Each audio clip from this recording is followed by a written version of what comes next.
Mahoushagi SHAPHUna maram oiraga amang ata THOKRABA LOUBUK SINGI PHANGPHAM THOKPA KHUDINGMAK Leingak na Matam Chana PHANGHANDUNA Loumee Shing Awaba Kokhanbidrabadi Makha Tana Manam THANINGLAKTABA HAINA MOIRANG KENDRA Farmer Development Co-OPERATIVE Society Limited ke Vice President and JADUMANI na PHONGDORAKLI Tha asigi mangagi nungthilda len yauna akanba mawongda chukhiba nonglai nungsit aduna maram oiraga moirang asigi manung channa khwaidagi henna sokhalaba Fuwala Gram Panchayat ki laufam sing yengsinba chatpada wafam ase phongdokladuna mahakna hai lamdam asida thokliba irang asigi chaitheng mayok naringai cherakta len yauba akanba nonglai nungsit aduna imong puna ba khonajariba Loumee Shingda ahenba chaitheng amuk piba se laibak thibane amang ata thokliba mayam ase karamba mawongda menkhatpa yagadage haibaso Leingak na sinbidrabade Loumee Shingna miyoi kayadagi sendoi haptuna sel puraga honariba ase salep fauba singba ngamloidabagi fibamda laktaba yai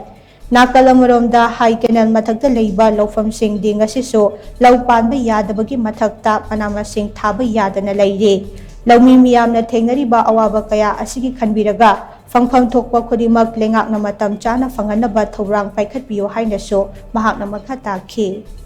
Loumee Prajasingchina masana leijaba masagi lau hai kenen mathakta leijaba masagi sai khuding ujaba mafam jingsidusu lana maram moidana mafam je sangba yandre lau matamdana aduda hairaga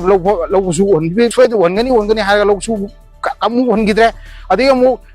insang na pi thaba yana na sinbigani hairaga adusu amata thabagi ngakseng siktam chama amata sulobidre adi tangai phadna migi laufam sida salaga khara thajabasisu hauji le na maram moga pura puma man digre haugiba Chahida nung nuksina yung kay tudikiba mayam jingdugi mating ubini haidana later id Aadhaar card adi photo passport adi adu da haina bank account na office tan tin bhara ting matamang kiba hogi bachagi masi bogda sikim bibide adi matamu low uba ya daba sing se paisa pini haidana pini har khara pirga khara pidadana thambire yung ngasi Loumee Prajasing se ngasi sarkar sina tobiri bulila si karino siniba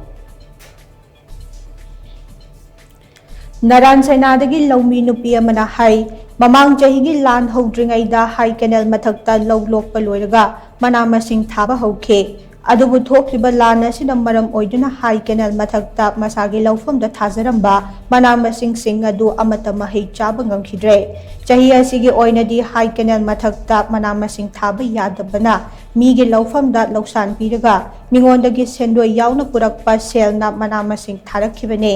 adubu len yawa akanba nonglai nungsit aduna khonakhiba khudingmak arembada tahankhibana Loumee Shingde kokta khud hapnare maram aduna Leingak na hiram asigi matangda bityeng changbiduna Loumee Shingna thengnariba awaba se kokhanaba athuba matamda thorang paikhatpiyo hainaso mahakna makha takhi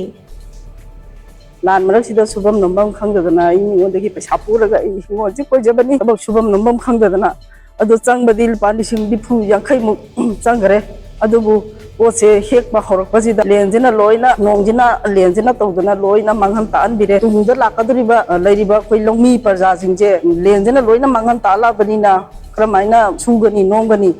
sarkar gi magaidagi koi mieng changhaningi koi mamang chahida koi mathakta koi gonje koijabaje koi lau matamdadi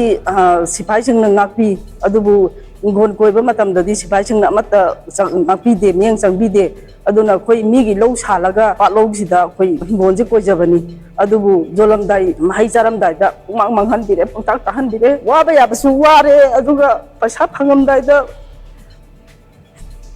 umang manghan birabani na sarkar gi majaidagi ai mieng kitang di changhan ningi Loumee Shing wakhan jingje halaningde Yengsin Khongchad aduda nonglai nungsitna sokhalaba Fuwala Gram Panchayat ki Ward number 7, 8, 9 amasung 10 amade Naran Saina maikaida Loumee mapan na laupari taret romda thariba manama sing yengsin ke maduda laufam sing aduda thariba manama sing kaya adu laukhatpa yadana amang ata thoktuna mangtak tamba thingna ke